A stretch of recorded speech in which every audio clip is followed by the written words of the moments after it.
हरे कृष्णा, राधे राधे। प्रिय श्रोताओं, आप सभी का हमारे भक्ति चैनल पर हार्दिक स्वागत है। आपका दिन शुभ और मंगलमय हो।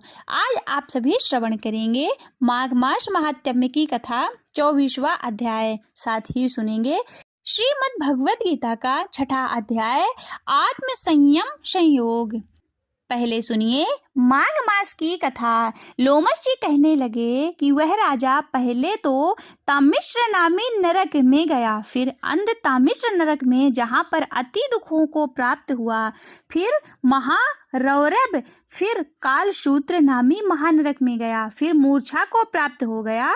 मूर्छा से चेतना आने पर तापन और सम प्रतापन नाम के नरक में गया। अनेक दुखों को भोगता हुआ वह प्रताप नाम के नगर में गया। तब काकोल, कुड़पल, पूर्व मृतिका, लोह शंकु, मृजीव आदि नरकों में होता हुआ असिपत्र वन में पहुंचाया गया। फिर लोह धारक आदि नरकों में गिराया गया। भगवान विष्णु के साथ द्वेष करने के कारण वह 21 युग तक भयंकर नरकों की यातना को भोगता हुआ नरक से निकलकर हिमालय पर्वत पर बड़ा भारी पिशाच हुआ। उस वन में वह भूखा और प्यासा फिरता रहा। उसको मेरु पर्वत पर भी कहीं खाने को कुछ नहीं भोजन में मिला और ना ही कुछ पीने को मिला। हो तिब्बता के कारण वह पिशाच घूमता हुआ एक समय प्लुप्त प्रस्थवर्ण नाम के वन में जा निकला। बहेड़े के वृक्ष के नीचे वह दुखी होकर हाय मैं मरा ऐसा शब्द जोर जोर से पुकारने लगा और कहने लगा, भूख से दुखी मेरे इस जन्म का अंत कब होगा? इस पाप रुद्री समुद्र में डूबते हुए मुझको कौन सहारा देगा? लोमश ऋषि कहने लगे, इस प्रकार वेद पाठ करते हुए देवद्रुति ने उसके दुख भरे वचनों को सुना और वहां पर एक पिशाच को देखा, जिसकी लाल डरावनी आंखें, दुर्बल शरीर, काले काले ऊपर खड़े बाल, विकराल चेहरा, काला शरीर, लंबी सी जीभ बाहर निकली हुई थी, लंबे होंठ, लंबी जांघें, लंबे लंबे पैर, सूखा चेहरा। आंखों में पड़े गड्ढे वाले पिशाच को देखकर देवश्रुति ने उससे पूछा कि तुम कौन हो और ऐसी करुणा से क्यों रोते हो? तुम्हारी यह दशा कैसी हुई और तुम्हारा मैं क्या उपकार करूं? मेरे आश्रम पर आ जाने से कोई प्राणी दुखी नहीं रहता और वैष्णव लोग आनंद ही करते हैं। सो हे भद्र, तुम अपने इस दुख का कारण जल्दी कहो, क्योंकि विद्वान मनोरथ पाने के लिए विलंब नहीं किया करते। ऐसे वचन को सुनकर प्रेत रोना बंद करके विनीत भाव से कहने लगा, हे द्विज, किसी बड़े पुण्य में मुझको आपके दर्शन हुए हैं। बिना पुण्य के साधु की संगति नहीं होती। और फिर उसने पहले जन्म का वृतांत कहा। फिर भगवान विष्णु के द्वेष के कारण मेरी यह दशा हुई।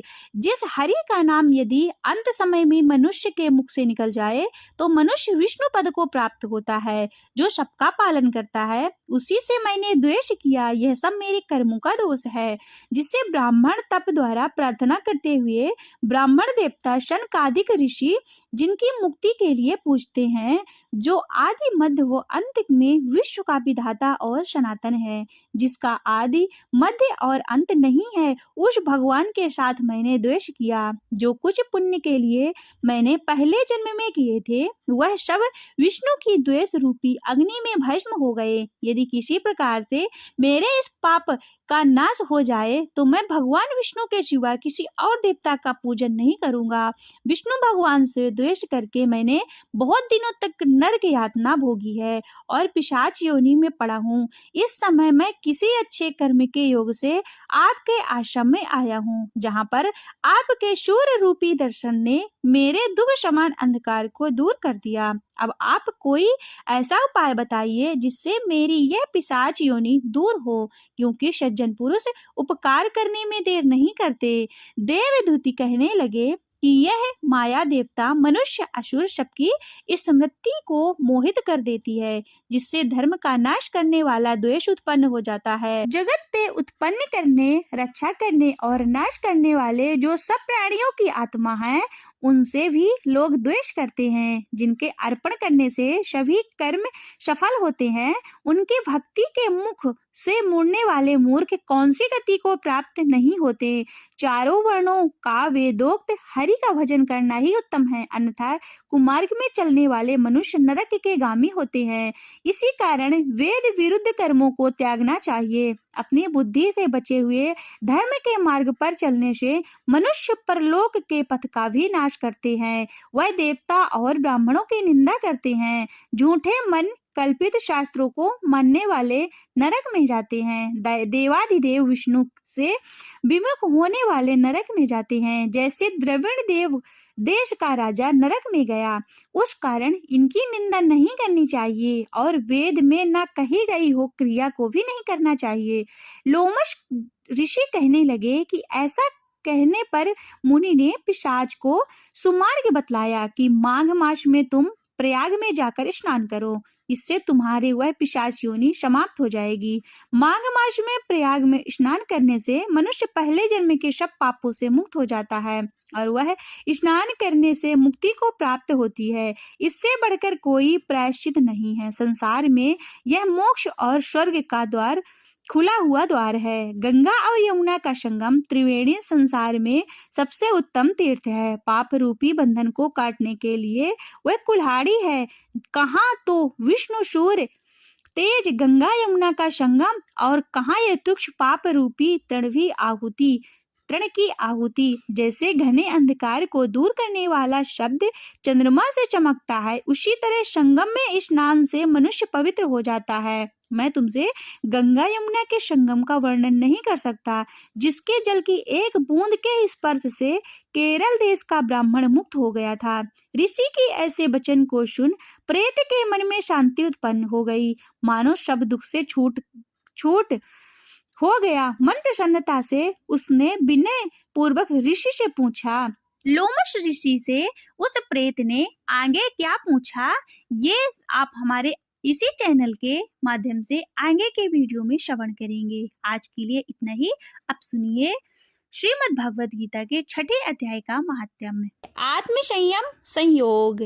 श्री भगवान कहते हैं, सुमुखी अब मैं 6ठे अध्याय का महात्म्य बतलाता हूँ, जिसे सुनने वाले मनुष्य के लिए मुक्ति करतलगत हो जाती है। गोदावरी नदी के तट पर प्रतिष्ठानपुर नाम का एक विशाल नगर है, जहाँ मैं पिपलेश नाम से विख्यात होकर रहता हूँ। उस नगर में जान श्रुति नामक एक राजा रहते थे, जो भूमंडल की प्रजा को अत्यंत प्रिय थे। उनका प्रताप मार्तंड मंडल के प्रचंड तेज के समान जान पड़ता था। प्रतिदिन होने वाले उनके यज्ञ के धुएं से नंदनवन के कल्प वृक्ष इस प्रकार काले पड़ गए थे, मानो राजा की असाधारण दानशीलता को देखकर वे लज्जित हो गए हों। उनके यज्ञ को प्राप्त पुरोडास के रसास्वादन में सदा आसक्त होने के कारण देवता लोग कभी प्रतिष्ठानपुर को छोड़कर बाहर नहीं जाते थे।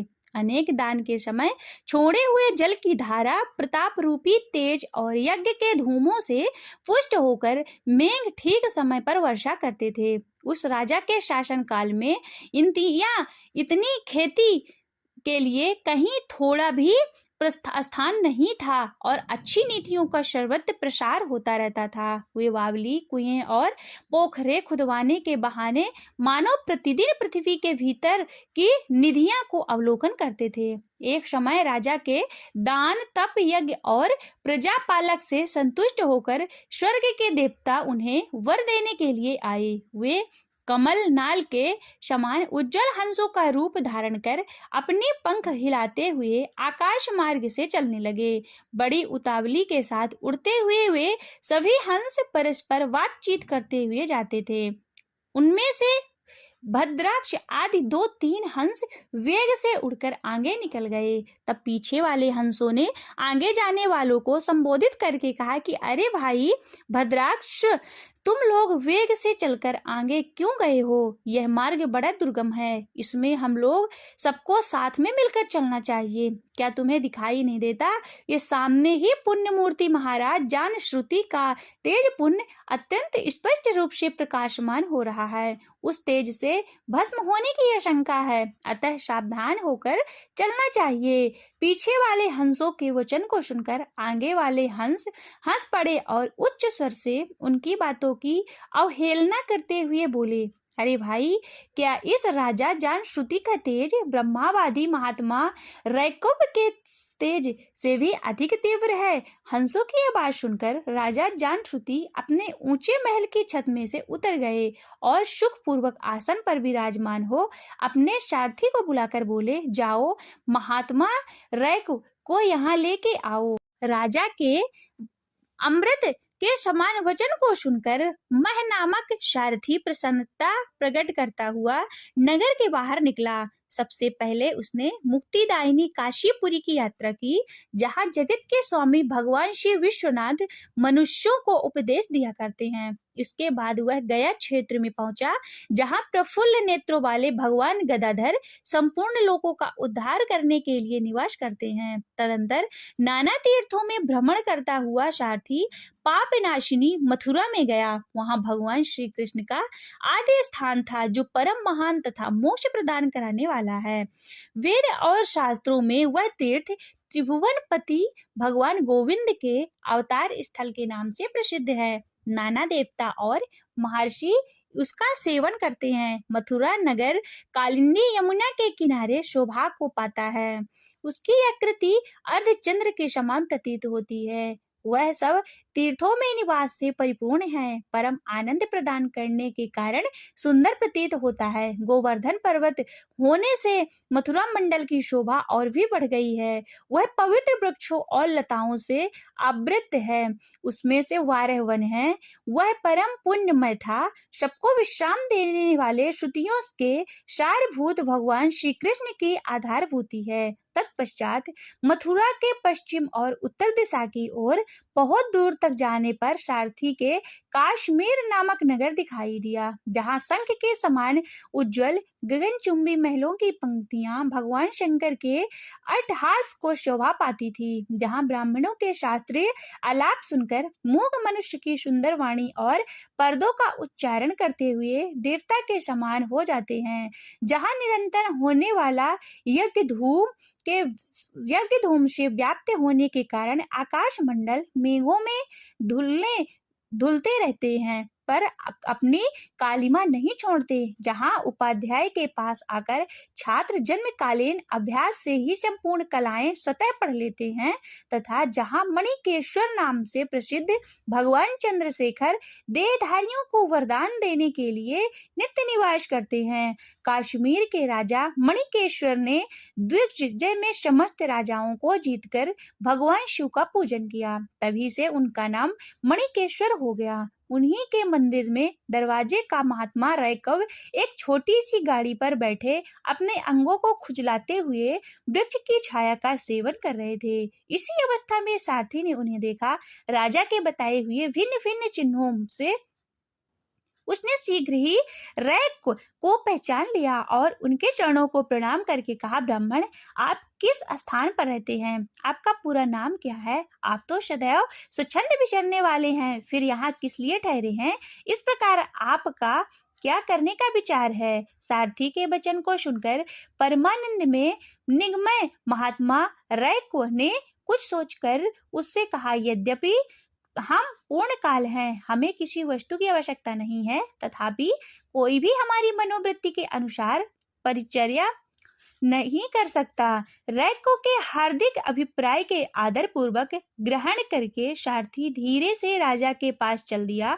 वहां पहुंचकर राजा को प्रणाम करके उसने हाथ जोड़कर सारा समाचार निवेदन किया। उस समय स्वामी के दर्शन से उसके मन में बड़ी प्रसन्नता थी। सारथी के वचन को सुनकर राजा के नेत्र आश्चर्य से चकित हो उठे। उसने हृदय में रख का सत्कार करने की श्रद्धा जागृत हुई। उन्होंने 2 खच्चरियों से जुती हुई गाड़ी लेकर यात्रा की, साथ ही मोती के हार, अच्छे अच्छे वस्त्र और 1 सहस्त्र गवें भी ले लीं। कश्मीर मंडल में महात्मा राय को जहाँ रहते थे, उस स्थान पर पहुंचकर राजा ने सारी वस्तुएं उसके आगे निवेदन कर दी और पृथ्वी पर पड़कर साष्टांग प्रणाम किया। महात्मा राय को अत्यंत भक्ति के साथ चरणों में पड़े हुए राजा जनश्रुति पर कुपित हो उठे और बोले, हे शूद्र, तू दुष्ट राजा है, क्या तू मेरा वृत्तांत नहीं जानता? ये खच्चरियों से जुटी हुई अपनी ऊंची गाड़ियां ले चल, ये वस्त्र, ये मोतियां, ये हार और ये दूध देने वाली गौएं भी स्वयं ले जा। इस तरह आज्ञा देकर रैको ने राजा के मन में भय उत्पन्न कर दिया। तब राजा ने सांप के भय से महात्मा रैको के दोनों चरण पकड़ लिए और भक्ति पूर्वक कहा, ब्राह्मण, मुझ पर प्रसन्न होइए। भगवान, आप में यह अद्भुत महात्म्य कैसे आया? प्रसन्न होकर मुझे ठीक ठीक बताइए। रैको ने कहा, राजन, मैं प्रतिदिन गीता के 6ठे अध्याय का जप करता हूँ। इसी से मेरी तेजो रश्मि देवताओं के लिए भी दुस्सह है। तदंतर परम बुद्धिमान राजा जनश्रुति ने यत्न पूर्वक महात्मा रैको से गीता के 6ठे अध्याय का अभ्यास किया। इससे उन्हें मोक्ष की प्राप्ति हुई। रैको पूर्वतः मोक्षदायक गीता के 6ठे अध्याय का जप जारी रखते हुए भगवान मणिकेश्वर के समीप आनंद मग्न होकर रहने लगे। हंस का रूप धारण करके वरदान देने के लिए आए हुए देवता भी विस्मित होकर स्वेच्छानुसार चले गए। जो मनुष्य सदा इस एक ही अध्याय का जप करता है, वह भी भगवान विष्णु के स्वरूप को प्राप्त होकर, इसमें तनिक भी संदेह नहीं है। हरे कृष्णा, हरि ओम तत्सत।